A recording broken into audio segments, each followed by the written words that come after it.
Hi everyone, welcome back to my channel. My name is Diamond. I am your host. People have been telling me I should probably introduce myself at the beginning, so I'm like, okay, I'm Diamond. Hi. So this is the third episode for my breakup saga.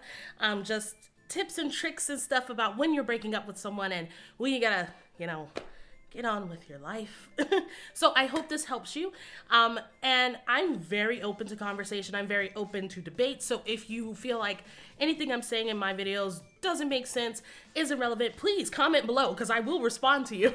And I appreciate when people do engage because it tells me, one, you're watching, and two, it gives me ideas of new videos and what you want to see, or if you're like, actually, can you talk more about this? Comments below, blow me up. I want to see it all. So we're going to get started on the next part, which is something I was hinting at the last two videos, which is rebranding yourself after the breakup. So we're going to jump right into it. So when I say rebranding yourself, I don't mean that you're trying to recreate who you are, create a better person to be better for either the person that you might want to get back with, because that is a possibility, or for the next person that comes along. When I say rebrand yourself, I mean reevaluate what happened in the last relationship that may have caused it to end. Y'all, I am always tongue-tied. Like, I talk too fast for my own good. And instead of trying to figure out where you went wrong, well, there's sometimes you have to think about that. So we'll break it off into two separate sections.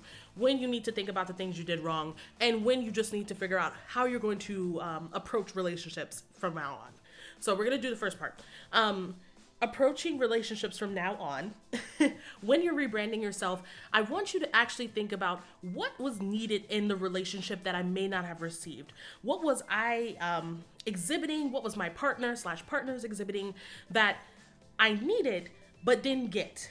And instead of trying to rebrand yourself to be the perfect person who gives out love, sex, affirmation, whatever it is that you think was lacking, really think about what is it that you would contribute to the next relationship that you're in. Because I think, I'm only speaking from an American standpoint, we are very egocentric when it comes to our relationships. We know exactly what we want our partner to offer us. I think it's just one of those things where it's like, I know what I can offer. I know what I bring to the table, but what are you bringing to the table? And that is something that I think almost everyone has a mentality about. Like, they feel as though, and I'm going to be real with y'all, this is not always the case, that they are the creme de la creme, that they are the top of the line, designer model person that could be in a relationship with anyone. And that's not always the case. Take it from me, Diamond. Like, for instance, for me, like, I know my flaws. I also know what I want in another person, and I also know the flaws that I'm willing to put up with another person.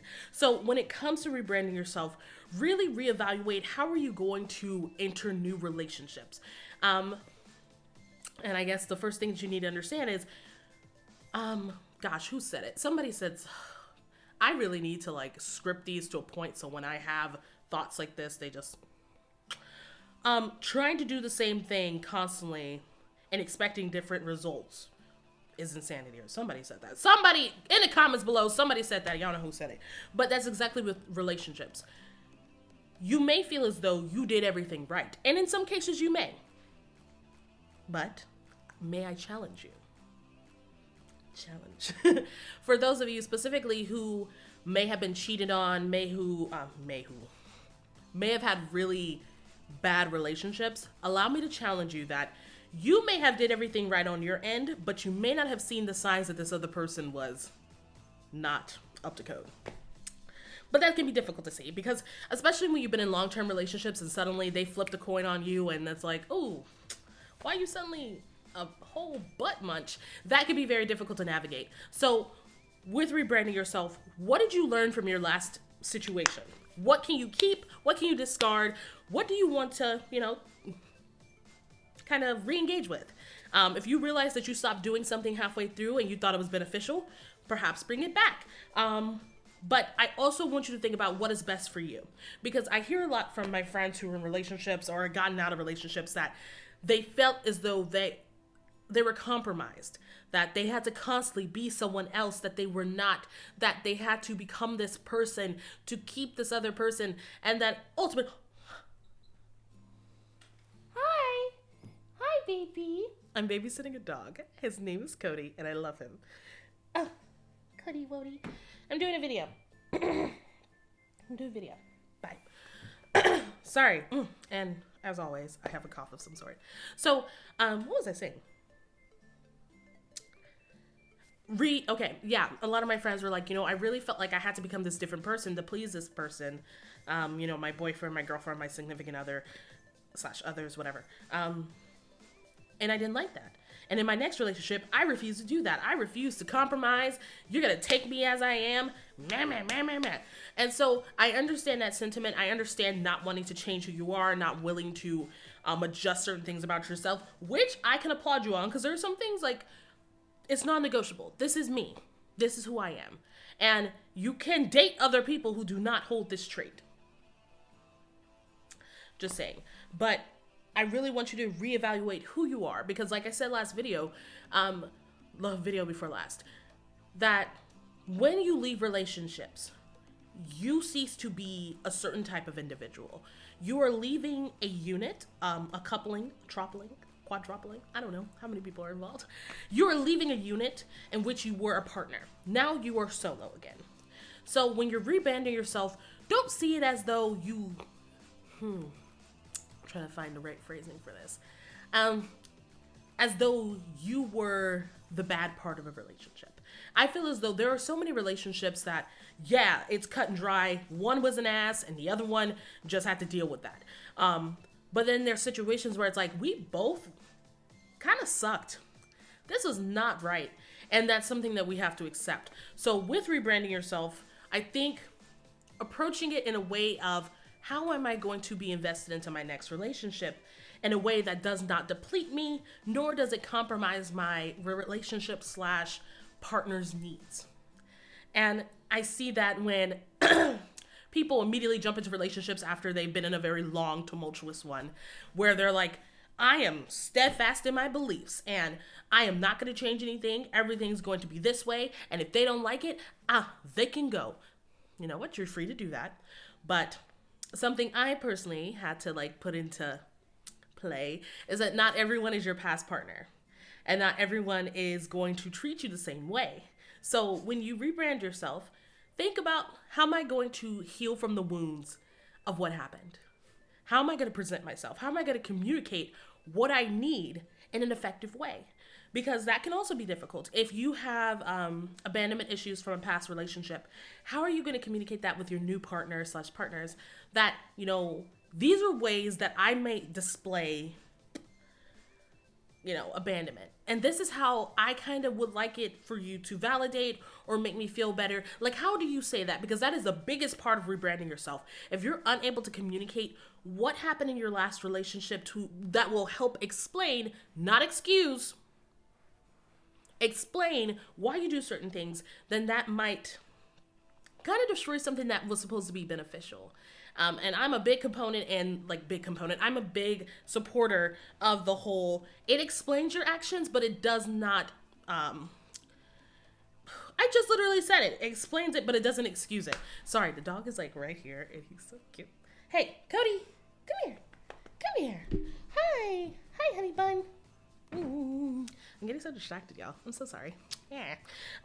But rebranding yourself, besides, I know some people that go through physical changes, and I'm so sorry, I keep doing that, that's so gross, who goes through physical changes, they get, fitter, they get implants of some sort. I don't got the money for that, nor the time, nor the reason to, but there's some people that see rebranding as a complete revamping of themselves. They're like, I'm dyeing my hair, I'm losing weight, I'm gonna buy a new car. Rebranding yourself, I think, it's beneficial to know why you're rebranding yourself and seeing if it's going to fix or make your next relationship worth being in. So think about that. Think about, why am I trying to change certain things about myself? And I think that as humans, we evolve constantly. We're constantly realizing that our communication has to adjust based on who we're talking to. Our location adjusts. So it is understandable that once leaving a relationship that you want to adjust slightly. But I know rebranding sounds very consumerist, very capitalist. But I actually use that phrasing specifically because of the fact that a lot of dating occurs online. So dating apps, pretty much dating apps, dating websites, you're pretty much selling yourself. You got pictures, you have a bio, you have what you like, what you don't like.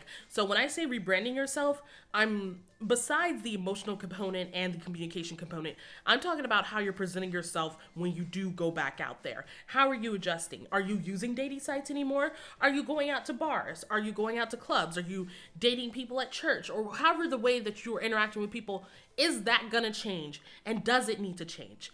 I know, for instance, when I was in Utah, some of my friends who were LDS, they dated a guy in the church, and they broke up.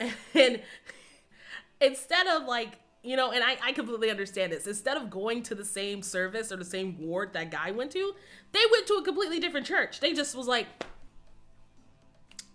never mind. So when I say rebranding yourself, trying to readjust and see how are you going to change your steps for your next relationship. I mean, if that means going to another church, go to another church. It seems tedious, especially if the church is, hi, do you want loving? Oh, you don't want me to pick you up? He just jumped up here. But I mean, I think the biggest tip I say with rebranding yourself is to be realistic, okay? And kind of a tip that I gave in one of my last videos is don't do something to try. Look at him, he's just leaving now. He's bored. Don't try to rebrand yourself. Do not try to change yourself in an attempt to regain that relationship or to make that person jealous, because that is not a good use of your energy. That's not a good use of your time. That is just, it's investing too much thought process into a person. Okay, Kodi, what the? Come here. Come up here. You're investing too much time and energy into someone who doesn't care. Like me and this dog. This dog just wants my attention because I'm not giving him attention. But every time I try to initiate contact, he doesn't want to do anything. Come here. Kodi, come here. Kodi, get out of my room then. Go downstairs. Sneezing at me. Prime example. Just wants my attention, and when I offer the attention, he's like, that. And that's what's going to happen if you try to rebrand yourself based on the needs or the attention of someone else. That was totally unintentional. He's an adorable dog, as you saw.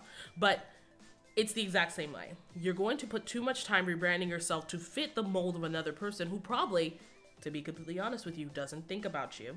And if they are, it's probably not in a way that's like, I gotta get him back, but it's in a, that was my last person. I miss things about them.